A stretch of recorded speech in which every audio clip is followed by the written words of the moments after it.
Well, it is good to be with you today. I want to begin this morning by taking you back to a journey deep in time. Think with me 2 weeks ago now. 2 weeks ago, I watched with many of you at the Beans house the most boring Super Bowl game. The party was great, the game not so much. I still believe the Chiefs should not have been excluded by the toss of a coin. That's not the sermon, though. That's okay. What I found interesting about the game was not the players or the passes, but the journey. And specifically, I was interested in the journey of the Rams, remember that team, as a metaphor for the game of life. So the Rams, you probably remember, started out in the 1930s in where? Cleveland, very good. Later, they became the Los Angeles Rams, then the St. Louis Rams, then the Los Angeles Rams. And that journey has had all of its twists and turns and starts and stops along the way. I think eventually they may end up back someday in Cleveland. And I have no idea what the theology of the Rams players are or the staff may be, but I think the Rams can serve as a journey for the metaphor of faith. I was thinking about this in terms of it like this.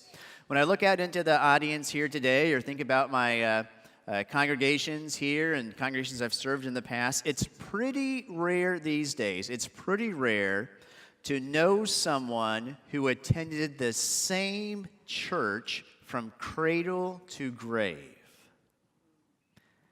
It didn't used to be that way, but it's becoming more and more rare. Can you think of someone in your mind who attended the church, the same church, from cradle to grave? For most of us, there are starts and stops along the way. There are moves, there are journeys. There's going forward, coming back, taking a turn here, a turn there. And in this journey, in this starting and stopping and twisting and turning, sometimes we feel really close to God, and other times we feel farther from God. This morning, what I want to talk about is the journey. Not the destination, not the end goal, but the journey. Now, these last few weeks, we've been talking about trees. Susan, I thought, did a wonderful job this morning with the children's moment. A guide that I've been using kind of to help us with this sermon series is a book called The Hidden Life of Trees. And the author of that book, his name is Peter Wohlleben. He's a German forester. Now, I haven't met Peter, but by all accounts, he is this tall and imposing man. He roams the forest in Germany. He is supposed to have, people say that he has this like straight, rod-like posture, that he wears a muted color green uniform, and that he kind of blends in with the scenery in the setting. But when you read his book, if you ever read it, and I recommend it, he talks about how he started his career in forestry in typical fashion. He went to college. He was so excited about the forest and everything he was living. He wanted to learn everything that he could. And then he writes, I knew about as much about the hidden life of trees as a butcher knows about the emotional life of animals. Isn't that an interesting line? Well, his career took off, and he started moving up the ladder of forestry.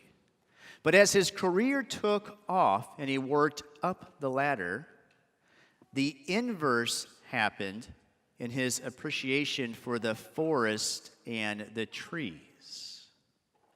So the trees became a commodity, not a work of beauty or nature. And as he figured out how to grow the most trees the fastest, to be the most productive and make the most money, his love of the forest dwindled and dwindled.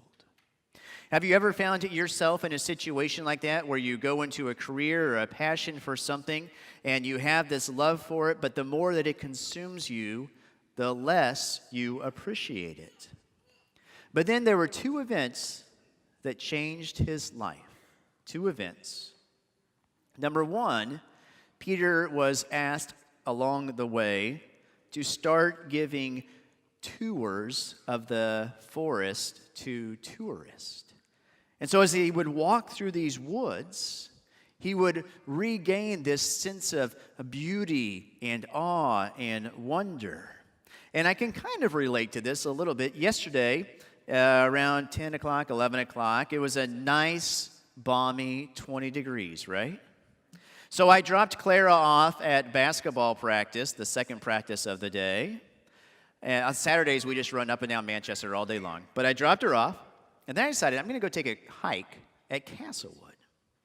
And so I'm walking in Castlewood, and I've only been there like 5 minutes. And you know, right when you get there, there's this one trail, and there's like a nice wide stream. And I see this stream, and so I need to cross to the other side, and somebody else needs to come across to this way. And I'm kind of thinking about which way is going to be the best and the safest. And this guy and I kind of pause at opposite sides at the same time. And he just runs right through the river, water all the way up to his knees and everything else. And he says, "Oh, that's refreshing." I turned around and took a different trail. But anyway, I have nothing to prove. I walked for about an hour in the snow and in the woods. And to me, thinking about that tree and the sermon for today and the snow falling, and it was a lot quieter than without two little toddlers there.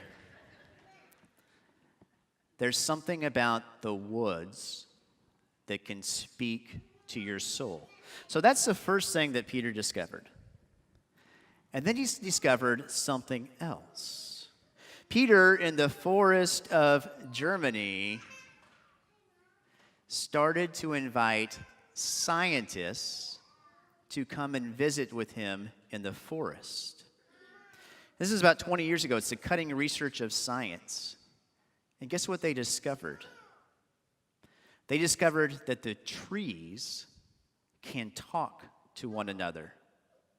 The trees can send warning signals to one another. The trees can communicate when a predator is coming near. And so now this is becoming more and more known, but 20 years ago, this was a huge breakthrough in the scientific discovery of trees. And Peter and the scientists realized that trees, and you have to be, it's a little hard not to be anthropomorphic here, right? But trees have relationships with one another. Well, so then all of this research started to take off, and they discovered that, for example, in the plains, in the savannas of Africa, there are a type of trees called acacia trees. These trees, in order to survive, if a predator comes and munches on them, so if for example, a giraffe comes and decides to eat the leaves off of one particular tree, as the giraffe eats those leaves, a chemical is produced in the air that warns the other trees that a predator is in the area, and the trees can actually change the way that the leaf tastes so that it's not as attractive. Isn't that amazing? They discovered that the roots of a tree spread beneath the ground, and that the roots of one tree will intertwine with the roots of another tree, so that if one tree needs more energy or sustenance, it can take that from the other tree. And this is why, if you're walking through the forest and you see an old stump and it still has shoots growing out of it, it's because it's getting its energy, its connection from another tree. And then, as Susan talked about during the children's moment, they really started to study the way that leaves are connected to the life of a tree. And I never thought about this before, but a tree has its leaves designed, if you think about it, to funnel, especially here in Missouri, to funnel the water down to the trunk of a tree. So the last big rainstorm we had, I watched this to make sure it was true, and sure enough, The leaves filter the water down the trunk of a tree so that when the water pools up at the base of a tree, and if you look at the next rainstorm, you'll see a puddle of water gather, and you'll see there's so much water coming down that it can actually bubble up. The roots of the tree take in this water, and they send it all the way down, and they store it because they have a memory that tells them that there will be drier times in life. So the passage today that we're kind of working with this through, it comes from the prophet Jeremiah, the 17th chapter, verses 7 through 8. And again, Susan did a great job of this in the children's moment. Jeremiah says these words, "Blessed are those who trust in the Lord, whose trust is the Lord. They shall be like a tree planted by water, sending out its roots by the stream." Now, we don't know. There's more. Thanks. Look at that. It fits right in with the sermon, too. "It shall not fear when heat comes. Its leaves shall stay green. In the year of the drought, it is not anxious. It does not cease to bear fruit." Okay, that is the word of Jeremiah for today. Jeremiah, we've talked about this before, when he was writing this, he knew that his city, his community, his country was going to be overtaken by the Assyrian Empire. And so as the army is bearing down on him, he's saying, do not be anxious, trust in the Lord, dig deep, take what you need to survive, carry this with you when the times get tough. And so he uses that image of the tree next to the stream, gathering up the water, gathering up the energy to sustain it. Now let's go back 2 weeks ago to that Super Bowl Sunday. You may remember that before that football game, it was a glorious 70 degrees. So I took my bicycle and I went for the first bike ride of the new year.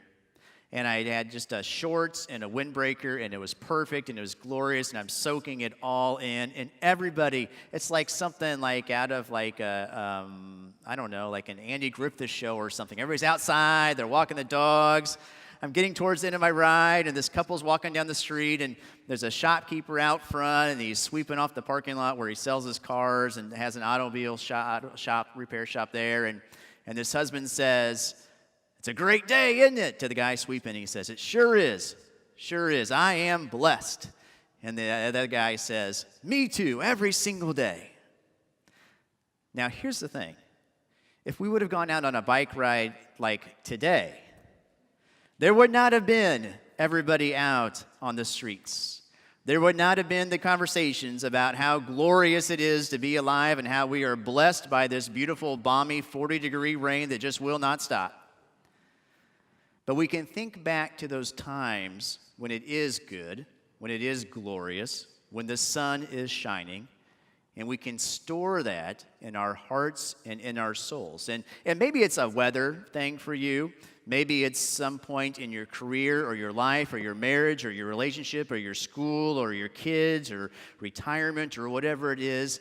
But I think what Jeremiah is saying, and this is so crucial to the essence of the spiritual life, is there are times when you just have to take it in, when you breathe deep and let the goodness of life and the goodness of God soak into you. It's like the leaves filtering the water down to the base of who you are. And you do that because you know that in life it's going to be wonderful sometimes and it's going to be hard sometimes. And in those hard moments, you've got to dig deep and know that God has sustained you already. And why do we say this? Why do we feel this? Why do we know this? It's because we believe that God has a plan for each of us. It's because we believe that God knows us by name.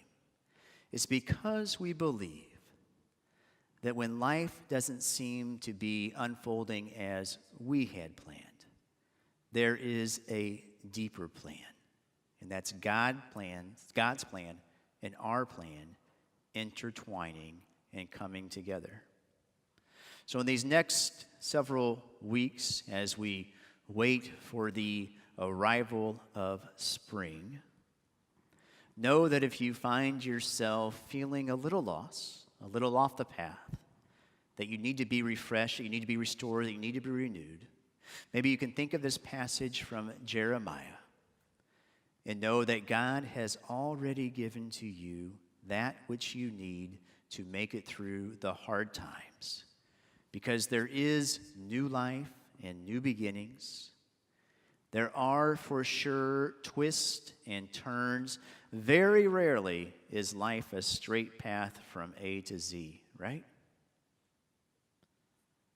In the twists and turns, that's when you can discover what it means to be alive, to be living, to be surrounded by the holy. And two, as Jeremiah says, trust in God. I really thought that Susan could have just ended the service for today when she told the kids, not just say it, but actually believe it and trust it.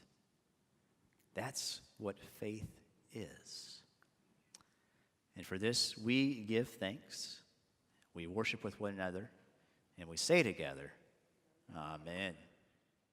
I'd like to invite Diane to come up now.